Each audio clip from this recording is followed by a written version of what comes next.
Alfa Romeo is renowned for manufacturing lightweight cars with exquisite handling and style that are sure to steer the soul of any driver. In fact, there's a motoring bylaw that if you want to be classed as a true petrolhead, you have to have owned at least one.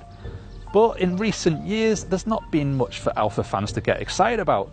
The 159 was a bit too heavy and underpowered, and while the Giulietta and Mito were good cars, they were based on Fiat underpinnings and didn't have class-leading handling.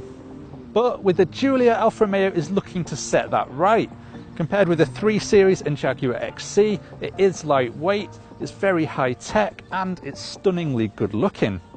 Oh, and did we mention there's also a quadrifoglio version with over 500 bhp, and hopefully we'll get to drive that on track later.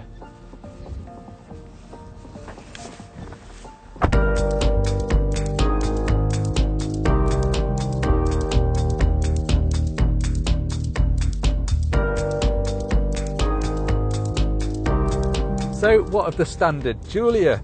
Well, it comes with either rear-wheel drive or four-wheel drive, and as standard in the UK we get an 8-speed automatic gearbox. Now Alfa Romeo hasn't converted the right-hand drive cars to be able to have a manual, but don't worry because this ZF Auto is sublime. And not only that, but it has these fantastically supercar-like aluminium paddle shifters which are attached to the column so they always stay in the same place, even if you're going around a really tight corner like this one. Engines are a 2-litre petrol with around 200 horsepower or a 2.2 litre diesel with either 150 or 180. We're driving the latter, and it certainly has plenty of torque, so you can get up to speed no problem. In fact, you can get to 62 in just over 7 seconds, and once you're on the move it's pretty quiet and effortless.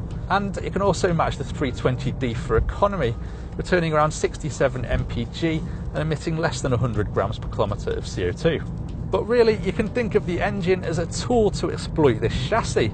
It's been a long time since Alfa built a rear-wheel drive saloon, and it's been worth the wait.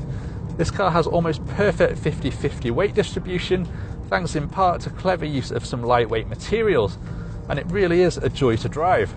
The steering is really direct. In fact, I was worried that it was so sharp that it might make the car feel a bit too nervous, but actually it's fine when you're just cruising, but turn into a corner and it's really good to be able to feel the rear tyres loading up as you slice through the apex. And then there's the feeling you get in here. Alfas have often had some lovely design flourishes in their interiors, but they've not been renowned for the best quality. Well, this Giulia has Alfa's best interior by a long chalk. There's this lovely tactile steering wheel, a great dashboard layout, and also a large 8.8-inch infotainment system, which is compatible with Apple CarPlay and Android Auto. Okay, the Audi A4 may feel even better quality and have a touch more tech, but the Giulia certainly fights back with character. But really, the best place to look at a Giulia from is from the outside, because there's just something about that triangular grille, its low stance, and its beautiful curvaceous lines which ooze quality. You just know you'd love to have one parked on your driveway, painted in Alfa's blood red, parked amongst a sea of grey hatchbacks and crossovers. The Alfa 4C grabbed headlines thanks to its carbon fibre chassis and mini supercar looks. But such a low production volume car was never going to turn around Alfa's fortunes all by itself. No, what Alfa's famous for are nimble saloon cars, and that's exactly what the Giulia is. It feels lithe and agile, and the QF is hugely exciting. So I for one can't wait to drive the Giulia back in the UK, because I've got a feeling it's about to start Alfa's turnaround. But what do you think of the Alfa Giulia? Leave us a comment to let us know, and don't forget to hit the subscribe button. Also check back, because when we get this car in the UK we'll be doing one of our full car keys reviews.